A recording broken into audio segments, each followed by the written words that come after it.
Hey y'all, I don't know if I have any truckers that watch.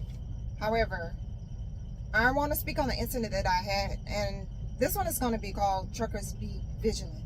And so this was on 2/23/2024. I was in my truck and I was at this rest area, and at about 5:58 p.m. it was kind of dusk. It wasn't dark, but it was kind of dusk. This white male came and knocked on my door. Normally I won't even look out, but there have been times where I've been like a little bit on the line and then the next driver can't get in, and so I have moved up for drivers before, being nice. They ain't gonna do the same for you, but being nice. And so I cracked my window and I said, "What's up?" And he was like, before I scanned and I looked at everybody was standing, it was like 5 Caucasian males, and they were all standing there laughing. 2 was kind of like dressed like truck drivers. You know, you kind of have, either you're gonna have on a vest, you're gonna have on flannel if it's cold, you're gonna have on the little trucker hat and all of that. And so they were standing looking at the ground and laughing. There was an older white male. He was squat down to the ground, and one had a black eye. That's a clue right there. I don't know why you got whooped up. And then the other couple, they were like just standing there laughing, looking down. And so the one guy that knocked, he was a big tall guy, and he looked like he was about 6'7". He was a big old tall guy. And so he was like, "Get out, come on, you gotta see this." His voice was so annoying and menacing to my spirit. So the papa told me, you know, they were planning nefarious deeds. And so whenever the guy that was squatting down to the ground, he had his back to me, but he had his back to me just right. So if I leaned forward, I still couldn't see what he was doing unless you get out and go see what he's doing. Now, y'all know I was not getting my behind out this truck to go see what 5 Caucasian males was doing that was so funny on the ground. That don't even make sense. And so the one that knocked, by the maybe second or third time he said it, I was so annoyed and I got war in my heart. Y'all know I say I'll get war in my heart. I got war in my heart. And I looked at him, I said, "I'm not getting out." And so I rolled my window back up and snatched my curtain closed. It's like, the hell y'all think this is? And so, you know, I fussed all the way to the back. I was like, I had war in my heart just that quick, because I'm like, now why? So let me tell you what happened. When I pulled up, I noticed that it was this old truck sitting to the right on my passenger side. And I looked at him and I know he was looking at me. So he gets out, his door was open. That's where you'll ever see a trucker sit there with their door wide open like that. His door was open and he was sitting there, and he gets out the truck, walks, take a look, and walk back to his trailer. Wasn't doing nothing, because I'm watching him the whole time. Go back, get back in the truck, and then he calls someone. He calls whoever that's parked over on the other side and the other trucker that was with him, because there was another one with him. And then there are civilian cars that were parked on the other side waiting as well. Let me move on. And so whenever I did that, they stayed there like maybe 2 minutes. And so I was like, you know, "Papa, should I call the police?" He was like, "No, I will drop them where they stand." "Okay, Papa, I'm going to sleep." That's just what I did. I'm not gonna be sitting on the edge of the bed. "Oh, nope, that ain't her no more." I don't do that. I trust what my papa say, and whatever he say, wherever he say go, whatever he say do, that's what I'm gonna do. And that's that. Nobody's gonna stop it. Nobody. And I am sure of that thing. And so the next morning when I got up, Papa said, "Don't leave until 10 o'clock. My behind, I was curious. I wanted to see if he was still there. So at 9:58, I peeked out. Guess who was in front of the truck? It was a state trooper parked right in front of my truck and was talking to the one that was sitting there. This is how I know that they obtained their CDL, but they are traffickers. These traffickers, truck drivers, they sit and they watch. They look for the lot lizards, the prostitutes, the hoes, whoever, females, any kind of female that they can traffic. And then they call whoever to come. So I had another incident. I'm going to tell you about that one with this one. And so after he said that, I moved. I left. The one that was with him cut in front of me. This is what they do. He cut in front of me. And I was like, Papa, is he with the other guy? And he was like, yes. So I moved and I went to a truck stop. When I got to the truck stop, same scenario.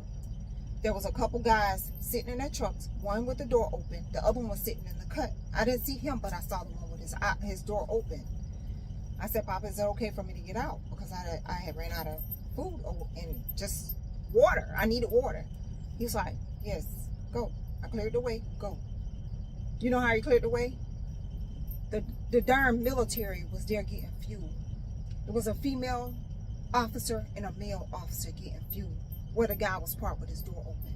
So the Papa had me, he was here and I was walking here. The Papa had me go all the way around so that the officers that was there, they could see me. And if we was going to get in a scuffle, they would see us scuffling.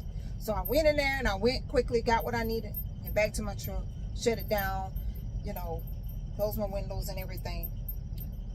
The next morning, I was going to get gas. The Papa said, no, don't get gas. Or fuel, excuse me, don't get fuel.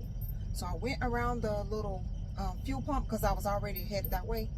I had to go back around to get out. The other joker was sitting in his truck in the cut in the dark, y'all. Normally I would take my trash out. He told me not to get out at all because it was dark. I went back around. It looked just like the guy that was at the previous rest area. With the hat, he put his head down, y'all. He put his head down so I couldn't see his face. So I left. I told my company about it because that's not the first time it's happened. It's happened several times. But with me, because I walk in the spirit and the wisdom, knowledge and understanding of what the Papa's telling me, he always covers me and protects me. And so, let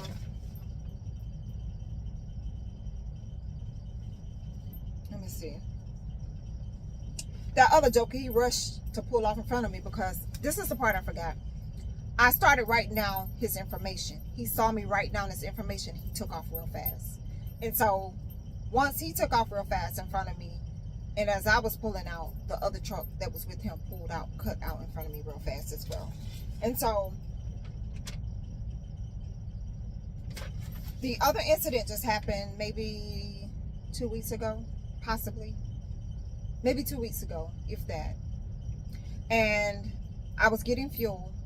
The same scenario. It was a guy sitting over in his semi-truck. And he was looking at me. And for me, I always scan. I scan everything. I'm like walking and looking, I'll scan. Even if it looked like my head is down, I'm thinking. And then the Papa's like, hold your head up. And then I'll hold my head up and I'll keep scanning. And so he called the person. They came in a fancy BMW, pulled all the way where the trucks were, pulled only in front of my truck, looked me in my face, and I looked him right back, and I gave him a look like, I wish you would. I had just finished pumping my fuel. And so that's not the first time.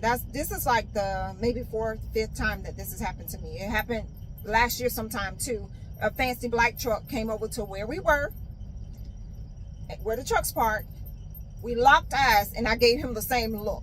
And so for me, I don't dress promiscuous. I have on a whole bunch of clothes, y'all. I wear my vest all the time. You know, sometimes I don't wear my vest, but most of the time it's like a uniform. I'm fully dressed. Jeans, cowboy boots, cowgirl boots, every day. Same thing. So I don't dress promiscuous. I dress all the way down. I don't wear makeup. I don't do my hair fancy out here. None of that. I'm me. And I'm not going to change for nobody. And so when I'm off, I do it a little different. But when I'm out here, I try to be professional. You're going to respect me because I respect you if you respect me, because some of these are nefarious dogs and they try to make it difficult for you in a slick way. And so, but then they respect you when they see you do the job. I don't ask nobody for help. Although people want to help me, I just say, I got it. I'm good. I got it. At this point, I got it. But, you know, in the beginning, it's things that I still needed to learn. That's almost 2 years ago. It's things that I still needed to learn. And I still learn to this day. I'll watch these guys and I learn from them, you know, unknowingly. And so that's pretty much it. And I say this to say, be vigilant, because even if you're a male, they might ask you for help and then try to rob you. You know what I'm saying? Some of these truck drivers are found dead in their trucks with gunshot wounds. Like they try to find people that they feel that they can overcome, or that they feel like is an easy target. But you choosing the wrong one, because I got Jesus fighting for me, baby. You're going to be in trouble, because I know that from the crown of my head to the soles of my feet, I know I'm covered. I know he'll send his warring angels, destroying angels, and everything else on my behalf. That I do know. And so I just want to say, just be vigilant, be sober, be alert. And that's it on this one, y'all. I just had to share this. Sometimes it's just, you know, letting other people know what it is. It's not always easy, but I don't fear nothing. Like, I use the wisdom of the Lord. That's all I can say. And so that's it. Jesus be with you. Until the next video.